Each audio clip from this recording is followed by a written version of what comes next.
Imagine a life where no insult, challenge, or chaos can shake your inner peace. A calm mind, untouched by negativity. In this video, discover 10 transformative Buddhist principles that train your mind to remain centered, no matter what happens around you. Inner peace is possible. Here's how. Insults and offenses have no power unless we give them power. The mind interprets them, reacts to them, clings to them. But the essence of Buddhist thought is detachment from reactivity. When someone hurls an insult, it is a reflection of their state, not yours. Like a rock thrown into a still pond, the ripple is temporary. If you do not attach to the disturbance, the water returns to calm. So it is with the mind. When you let go of ownership of what others say, the offense dissolves. You remain undisturbed. You preserve your peace not by controlling others' words, but by mastering your response. This leads naturally to the understanding that every person in your life, pleasant or difficult, is a teacher. In Buddhism, life itself is a school, and every encounter a lesson. When someone challenges you, it is an opportunity to cultivate patience. When someone criticizes you unfairly, it is a chance to strengthen your equanimity. When someone praises you, it is a moment to practice humility. Viewing all beings as your teachers removes the illusion of enemies and allies. There are only guides showing you where your practice is strong and where it still needs work. In this perspective, no moment is wasted, and no person is useless. Everything contributes to your path if you remain attentive and open. Envy arises when we forget this. When we see someone succeeding, we might feel the pangs of comparison and inadequacy. Buddhism offers a radical shift. Instead of jealousy, practice emulation. If someone has a quality you admire, let it inspire you. Their success does not diminish you. It shows what is possible. Envy contracts the heart. Emulation expands it. When you see someone with great patience, let it motivate your own development. When you see someone with wisdom, don't resent it. Study how they think, how they live. In this way, others' virtues become seeds of your own growth.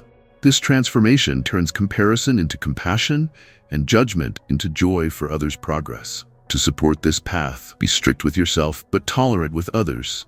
Self-discipline is not cruelty. It is care. It is the effort to keep your mind clean, your intentions pure, and your actions aligned with truth. But where we often falter is in projecting our expectations outward. We demand of others what we are still learning ourselves. Buddhism cautions against this. Others are walking their own paths with their own burdens. While we must hold ourselves accountable, we must give others the space to stumble, to learn, and to be. This principle cultivates humility. It allows relationships to breathe and lets compassion override control. It's a discipline of dual awareness, inner rigor, outer softness. From this arises the liberating realization that no one can hurt you without your consent. Pain comes from outside, but suffering takes root within. It is your agreement with pain that gives it longevity. You cannot stop others from acting in ignorance, but you can choose not to participate in the suffering they offer. The Buddha said, "No one saves us but ourselves." This is not loneliness, it is empowerment. You are the guardian of your peace. You are the gatekeeper of your emotions. When someone wrongs you, pause, observe. Where is the suffering arising? If it is inside you, it is yours to transform. Responsibility is not blame, it is the power to heal. The power to heal is magnified by acceptance. Resistance feeds suffering. When we refuse to accept what is, we are fighting against reality itself. Buddhism teaches that peace is found in surrender, not in giving up, but in yielding to the truth of the moment. Acceptance does not mean passive resignation. It means recognizing what is, so you can respond with wisdom. When we stop insisting that life meet our preferences, we become available to what life is actually offering. Acceptance lets us conserve energy.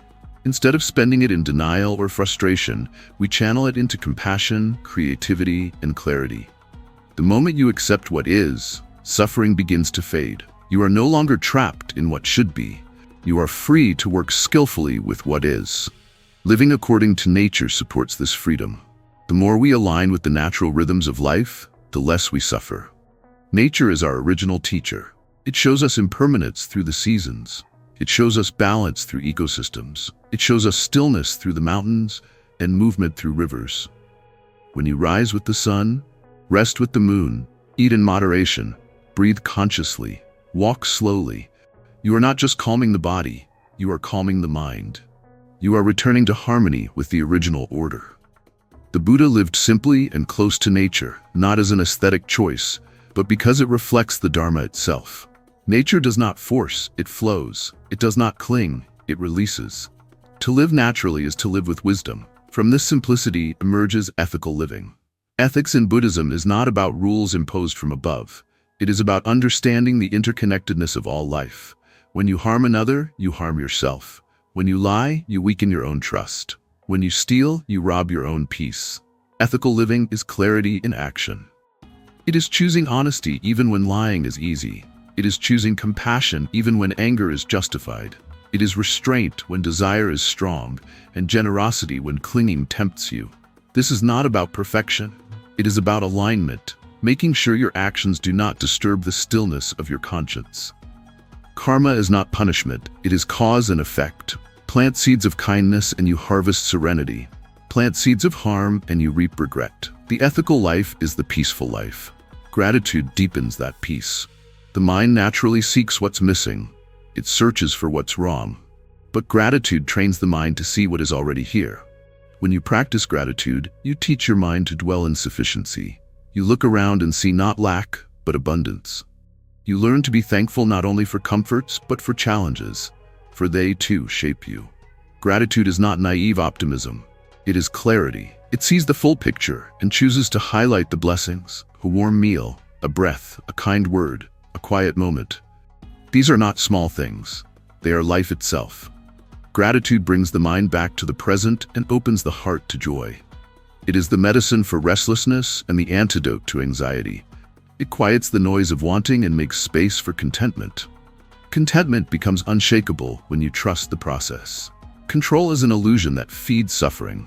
We cling to outcomes, to expectations, to people, and in doing so, we trap ourselves. Buddhism invites us to release this clinging, to walk through life with open hands, to do our best, then let go.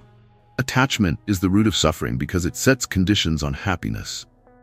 But life does not obey our conditions. It moves in its own time, with its own rhythm.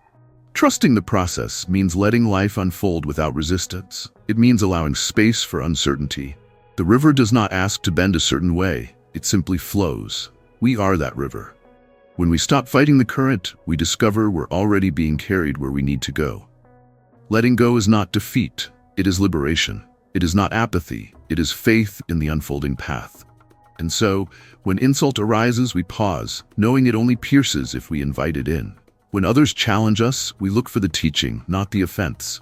When envy stirs, we bow in admiration and let it move us to betterment. We hold ourselves accountable with tenderness while allowing others their imperfection. We remember that our peace is not fragile, it is ours to claim and protect. When life offers pain, we respond with presence. We do not cling to what was or resist what is. We accept, adapt, and act from wisdom. We rise early, eat mindfully, live close to the earth. We speak truth and do not harm. We listen deeply and act gently. We look at what we have and say, this is enough.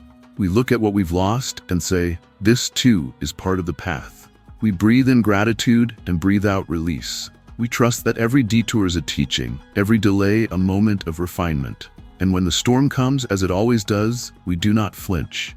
We do not collapse. We sit in the center of it all, knowing we are not the storm. We are the silence beneath it. Because once you understand the nature of mind, you are no longer its servant. Once you see through the illusion of permanence, your attachments begin to loosen.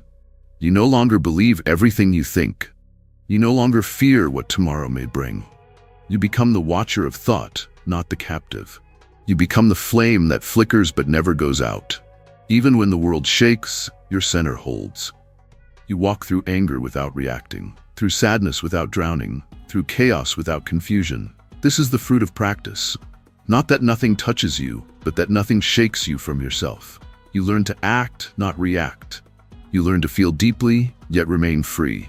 You love, but you do not cling. You give, but you do not expect. You serve, but you do not exhaust. You engage fully with life while rooted in inner spaciousness. This is not coldness, it is fierce compassion. It is the ability to show up for the world without being broken by it. The ability to weep for suffering and still return to stillness. The ability to lose everything and still know who you are. And you begin to see that everything you feared losing was never truly yours. That everything you thought would complete you was only a passing form. That everything you needed was already inside you. In that seeing, you become vast, you become steady, you become quiet. You no longer argue with life, you no longer demand explanations. You bow, you breathe, you continue walking, and the road opens.